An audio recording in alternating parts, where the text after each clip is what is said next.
this is John Stiles, real estate agent and investor. Thanks for tuning in to my channel, Real Estate Styles, where I share helpful tips on all things real estate. Today, I am joined by Wendy Haisley, who is the short sale manager at Markve and Zwifel. Today, we are going to talk about short sales. So, Wendy, thank you so much for coming in. You're welcome. And for the viewers out there, what is a short sale? Well, John, a short sale occurs when a homeowner or property owner has to or wants to sell their property, and unfortunately the market value of that property is less than what they owe. So in order to have a successful short sale, we have to submit the offer to the short sale lenders and get them to approve the sale and approve the fact that they're not getting paid in full and that they will waive the balance for the borrower. Okay, so that can really help somebody to sell when they otherwise might not be able to get that value in the sales in the market today. Correct. So they don't have to bring the cash to closing. Most people in a short sale situation don't have the funds to bring to closing to make it a traditional sale. Therefore, the only way we can complete that sale is with their lender's approval to take less than what's owed. Okay, and how does this affect someone's credit score if they decide to do a short sale? Well, first of all, most people that are in a short sale situation, they're selling because they can no longer afford the home. Due to the downturn of the economy over the last several years, you know, it's gotten a little better for some, but it's not better for a lot. There's been job loss, income loss, and so on. So most of the people doing a short sale are really being forced out of their property through foreclosure because of an inability to sustain the mortgage payments. So whenever you're behind on a mortgage payment, that has a significant credit score hit. Foreclosure, bankruptcy, and missed mortgage payments are the three largest negative effects on your credit score reporting.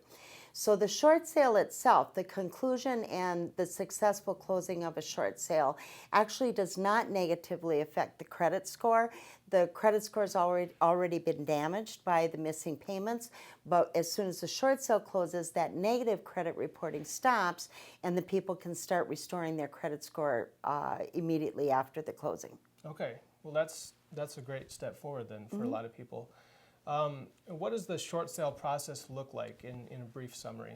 Okay, well, first of all, the property must be listed. It must be active on MLS with a listing agent. The agent then obtains an offer at market value. The listing agent wants to make sure that the offer is at market value, is at what the agent perceives to be appraised value, because short sales are only approved when the buyer's offer is at market value. It's not discounted prices, or they won't get approved. So once there's an offer, then what we have to do is we submit the offer along with a HUD settlement statement that shows the net sale proceeds to the lender. And we also submit seller financial documentation. That documentation is basically the same documentation that a buyer has to submit to their loan officer to prove that they can afford the loan.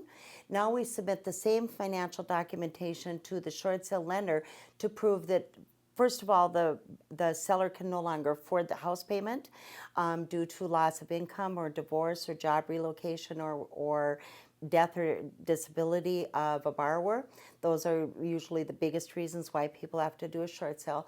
So they prove to the lender with the finances that they can't afford the payment, and also that they do not have the cash assets to bring to closing to make it a traditional sale. So in other words, we can't afford to keep the home and we can't afford to sell the home because we don't have the money to pay off the mortgages over and above what the buyer's offer is. So once that information is provided to the short sale lender, the lender will then order their own appraisal of the property. They will evaluate the seller's financial hardship eligibility, and they will evaluate the buyer's offer to make sure it's at their appraisal value. And if they find the seller to be eligible for the short sale and they find the offer to be approvable because it's at market value, then they will approve the short sale, and in almost all cases will waive the missing balance so the homeowner doesn't have any debt and further mortgage debt after the closing. Okay. That whole process takes about 2 to 3 months. Okay. Very good. And then sounds like you work very closely with the real estate agent, the listing agents.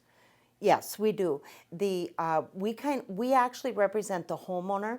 We're looking out for their best interests. We're trying to get them the best results of the short sale, which of course is approval and waiver of the balance from all mortgage holders. Sometimes people have a second and a third mortgage as well.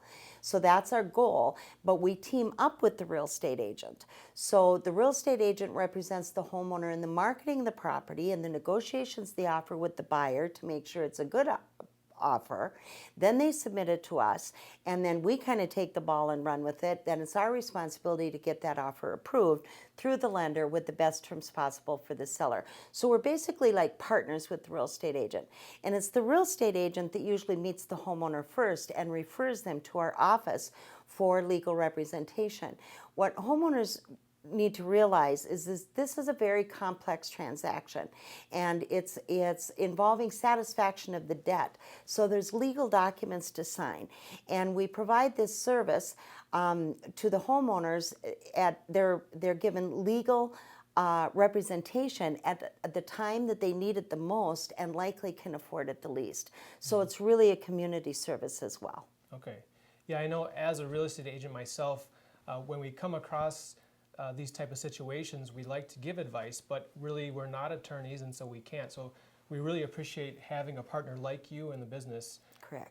Who we can refer our clients to, and they can get the legal counsel that they need to. Exactly. So, and now we're recording this in April of 2017, and the market is getting better, but how many short sales are you seeing in today's market?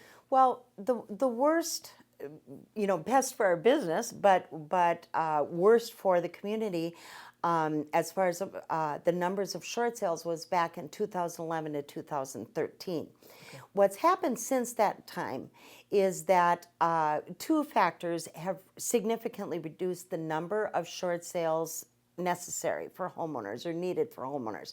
Those two issues are: some are back to employed, and maybe gainfully employed again, so there's less people in default on their mortgages. But secondly, the values have come up. They're not back up to where they were at the very inflated values of 2006 and 2007, but they've come up, about 60-70% of that way. So there are still some people in trouble, but now they can sell and pay off those mortgages because the value has come up. So there's less people in trouble and less people underwater on their mortgages. That being said, 1 out of every 5 Minnesota homeowners is still underwater on their mortgage. Wow. Yeah, and 1 out of 10 Americans is still in serious default on their mortgages. So there's still trouble out there and still people that need mortgage debt relief. Okay. Well, as we close up here, is there anything else that you'd like our viewers to know? Yeah, a couple of things. One thing is, don't just walk away. Short sale is a wonderful avenue to take a graceful exit from a property that you can't afford. You don't have those bank-owned for sale signs in your yard after you go. You're not evicted at the end of redemption period. It's a graceful exit from an underwater property where people can keep their dignity and do the right thing. So there's that. It's easier to restore credit after a short sale than a foreclosure. It's easier. Some employment applications ask if you've ever had a foreclosure, but they never ask if you've ever had a short sale. So it could make a difference in future employment, whether you attempt a short sale or just abandon the property and let it foreclose. So, but another reason is about 50% of the loan types, if the property is owner occupied, the short sale lender will not only waive the balance to the homeowner, they'll also commonly provide the homeowner with $3,000 or more relocation assistance funds cash at closing. So that's an incentive to do a short sale as well. And if anyone is just curious and they want some more information without making a phone call or setting up an appointment with anyone, you can certainly refer to our website, which is www.mzlaw.us. for a wealth of information there regarding short sales and mortgage debt relief, and it's current and correct information. So it's a really good resource for homeowners to take that first information gathering step. Okay. Well, wonderful. Thank you so much for sharing all those pieces of information. If somebody does want to call you for more information or email, what's the best way to get in touch with you? They can email me at wendy@mzlaw.us, or they can just email through our website. There is a place where you click Contact Us, or you can call 763-450-1624, or call John and have him take a look at your property. He can answer initial questions and then refer you over to our office for any legal consultation or advice that you may need. Wonderful. Well, thank you so much for watching this episode of Real Estate Styles. Be sure to share this video. There may be some friends and family who are not excited about sharing their financial situation with their home, but they need to know this information if they are still underwater. So be sure to share, like the video, and make sure you subscribe for more videos like this. And we'll see you next time.